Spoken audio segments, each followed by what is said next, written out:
नमस्कार दोस्तों, आज का यह वीडियो बहुत ही खास होने वाला है उन सभी छात्रों के लिए जो यूपी पुलिस कांस्टेबल की तैयारी कर रहे हैं। आज के इस वीडियो में हमने UP police constable GK GS का एक कंप्लीट मॉडल पेपर सॉल्व किया है, जिसमें हमने जीके जीएस करंट अफेयर के उन सभी प्रश्नों को शामिल किया है जो बार बार एग्जाम में पूछे जाते हैं।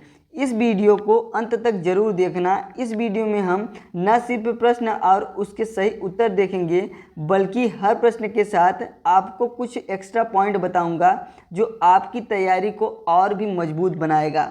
तो चलिए बिना समय गंवाए शुरू करते हैं आज की यह धमाकेदार क्लास।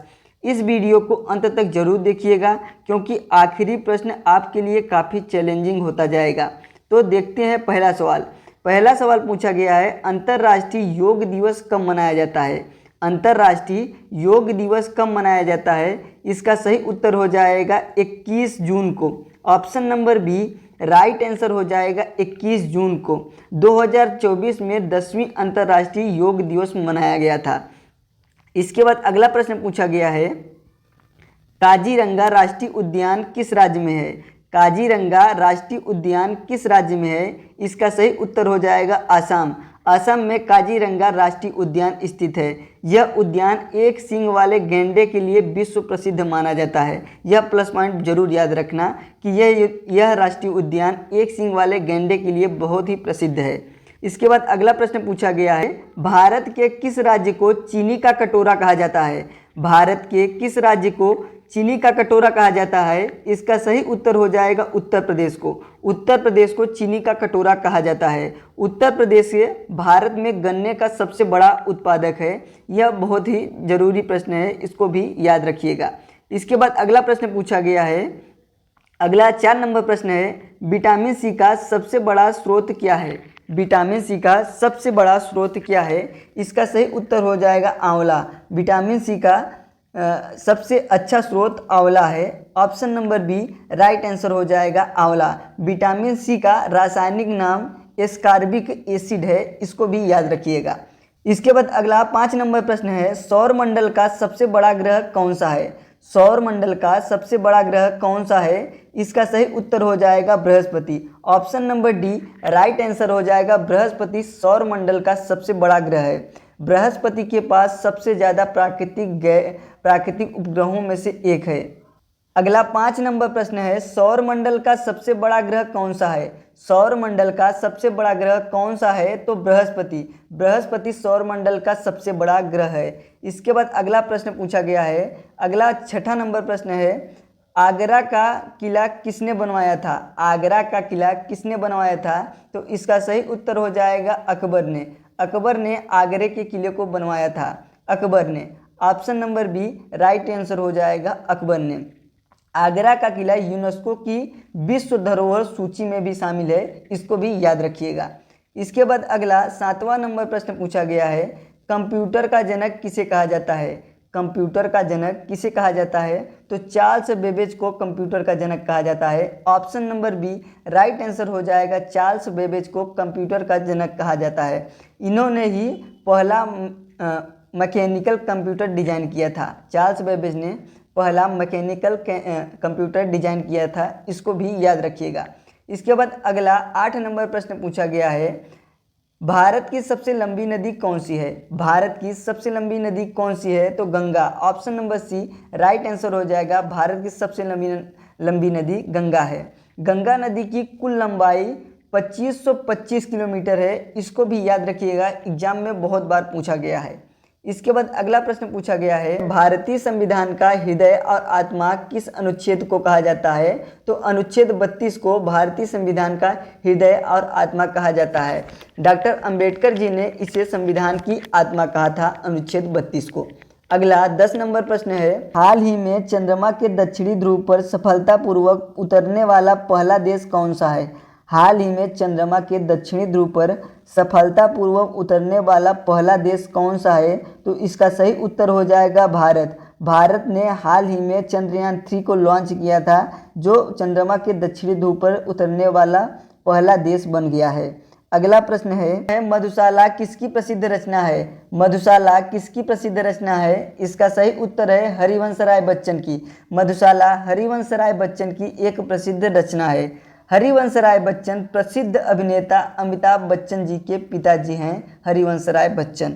अगला प्रश्न है उत्तर प्रदेश का सबसे पुराना पक्षी विहार कौन सा है? उत्तर प्रदेश का सबसे पुराना पक्षी विहार कौन सा है? नवाबगंज पक्षी विहार सबसे पुराना उत्तर प्रदेश का पक्षी विहार है। Option number A right answer हो जाएगा नवाबगंज पक्षी विहार। एक प्लस पॉइंट याद रखना, नवाबगंज पक्षी विहार उत्तर प्रदेश के उन्नाव जिले में स्थित है। नवाबगंज पक्षी विहार उत्तर प्रदेश के उन्नाव जिले में स्थित है।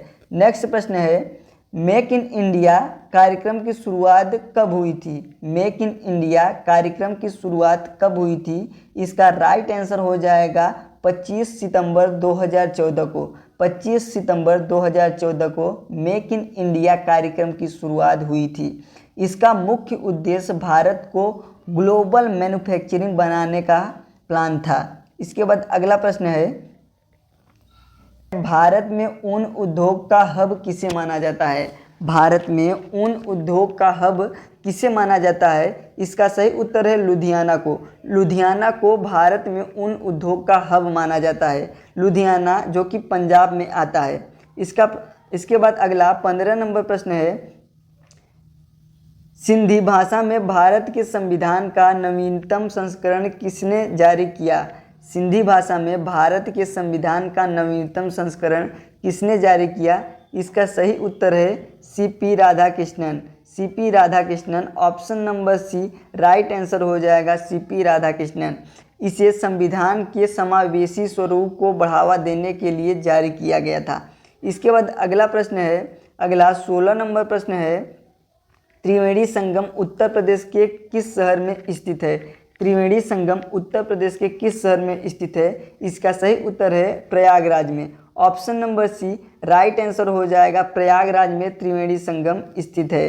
प्रयागराज में गंगा, यमुना और अदृश्य जो कि अभी दिखाई नहीं देती सरस्वती नदियाँ आके मिलती हैं, इसलिए उसे त्रिवेणी संगम बोला जाता है। इसके बाद अगला प्रश्न है अर्जुन पुरस्कार किस क्षेत्र में दिया जाता है? अर्जुन पुरस्कार जो कि खेल क्षेत्र में दिया जाता है। Option number C right answer हो जाएगा खेल क्षेत्र में दिया जाता है। इस पुरस्कार की शुरुआत 1961 में की गई थी। यह प्लस पॉइंट याद रखना। इसके बाद अगला 18 नंबर प्रश्न पूछा गया है शिव कुमार शर्मा का संबंध किस वाद्य यंत्र से है? शिव कुमार शर्मा का संबंध किस वाद्य यंत्र से है? इसका सही उत्तर है संतूर से। पंडित शिव कुमार शर्मा ने संतूर को विश्व स्तर पर पहचान दिलाया था, ये भी याद रखना। इसके बाद अगला प्रश्न पूछा गया है संविधान का अनुच्छेद 19 क्या प्रदान करता है? संविधान का अनुच्छेद 19 क्या प्रदान करता है? तो यह अभिव्यक्ति की स्वतंत्रता प्रदान करता है। Option number B right answer हो जाएगा अभिव्यक्ति की स्वतंत्रता। इस अनुच्छेद के तहत प्रेस की स्वतंत्रता भी निहित मानी जाती है। अगला प्रश्न है बी आर अम्बेडकर पश्चिम बिहार उत्तर प्रदेश में कहाँ स्थित है? बी आर अम्बेडकर पश्चिम बिहार उत्तर प्रदेश में कहाँ स्थित है? इसका सही उत्तर है प्रतापगढ़ में। प्रतापगढ़ में बी आर अम्बेडकर पश्चिम बिहार स्थित है। इसकी स्थापना 2003 में की गई थी और यह बेती झील के पास स्थित है, ये भी याद रखना। इसके बाद अगला 21 नंबर प्रश्न पूछा गया है T20 इंटरनेशनल मैच में एक ही पारी में 9 विकेट लेने वाली पहली महिला खिलाड़ी कौन बनी है? T20 इंटरनेशनल मैच में एक ही पारी में 9 विकेट लेने वाली पहली महिला खिलाड़ी कौन बनी है? इसका सही उत्तर है Laura Cardoso. Laura Cardoso. Option number B right answer हो जाएगा। लोरा कार्डोसो ब्राज़ील की क्रिकेटर हैं जिन्होंने अर्जेंटीना के खिलाफ यह रिकॉर्ड बनाया है। इसके बाद अगला 22 नंबर प्रश्न है नाट्यशास्त्र के रचयिता कौन है? नाट्यशास्त्र के रचयिता भरत मुनि हैं। Option number A right answer हो जाएगा नाट्यशास्त्र के रचयिता भरत मुनि हैं। नाट्यशास्त्र को अक्सर पंचम वेद के रूप में भी माना जाता है, ये भी याद रखना। अगला प्रश्न है 23 नंबर प्रश्न है उत्तर प्रदेश का मानचेस्टर किसे कहा जाता है? उत्तर प्रदेश का मानचेस्टर किसे कहा जाता है? तो कानपुर को उत्तर प्रदेश का मैनचेस्टर कहा जाता है। कानपुर को, कानपुर उत्तर भारत का एक प्रमुख औद्योगिक केंद्र है जो चर्म उद्योग का हब माना जाता है। अगला प्रश्न है, विश्व ब्रेल दिवस कब मनाया जाता है? विश्व ब्रेल दिवस कब मनाया जाता है? इसका सही उत्तर है 4 जनवरी को विश्व ब्रेल दिवस मनाया जाता है। अगला प्रश्न है, मनरेगा योजना के तहत न्यूनतम कितने दिनों की रोजगार की गारंटी दी जाती है? मनरेगा योजना के तहत न्यूनतम कितने दिनों की रोजगार की गारंटी दी जाती है? इसका सही उत्तर है 100 दिनों की गारंटी दी जाती है। Option number B right answer हो जाएगा। मनरेगा योजना के तहत 100 दिनों की रोजगार की गारंटी दी जाती है। इसके बाद अगला 26 नंबर प्रश्न है, भारतीय संविधान में राजभाषा का प्रमुख प्रावधान किस अनुच्छेद में है? भारतीय संविधान में राजभाषा का प्रमुख प्रावधान किस अनुच्छेद में है? इसका सही उत्तर है अनुच्छेद 343 में है। Option number A right answer हो जाएगा, अनुच्छेद 343 में है। इसके बाद अगला प्रश्न है, आलमगीरपुर सिंधु घाटी स्थल उत्तर प्रदेश के किस जिले में है? तो यह उत्तर प्रदेश के मेरठ में है। Option number B right answer हो जाएगा, मेरठ में।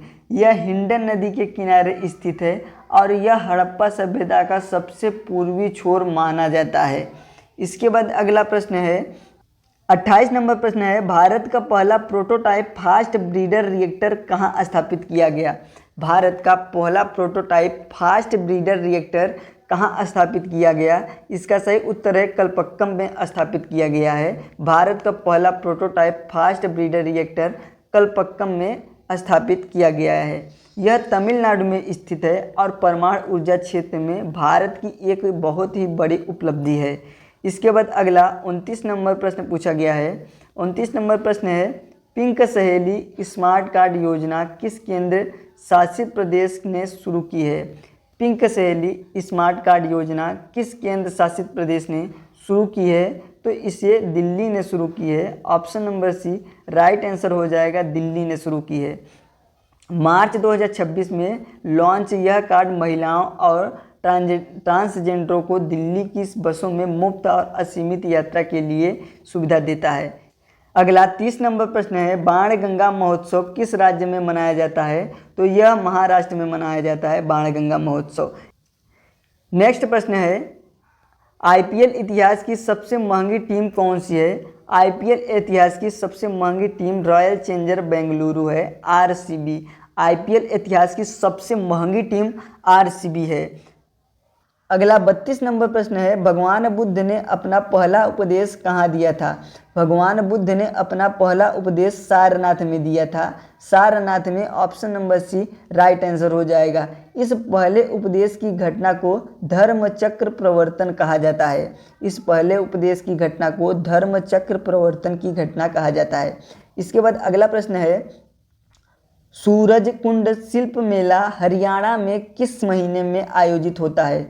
सूरज कुंड शिल्प मेला हरियाणा में किस महीने में आयोजित होता है? यह फरवरी महीने में आयोजित होता है। Option number B right answer हो जाएगा। यह मेला हरियाणा के फरीदाबाद जिले में लगता है और यह हस्तशिल्प के लिए विश्व प्रसिद्ध भी है।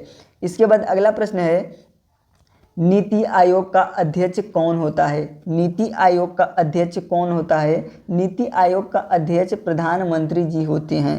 नीति आयोग के अध्यक्ष प्रधानमंत्री जी होते हैं। नीति आयोग का गठन 1 जनवरी 2015 को योजना आयोग के स्थान पर किया गया था।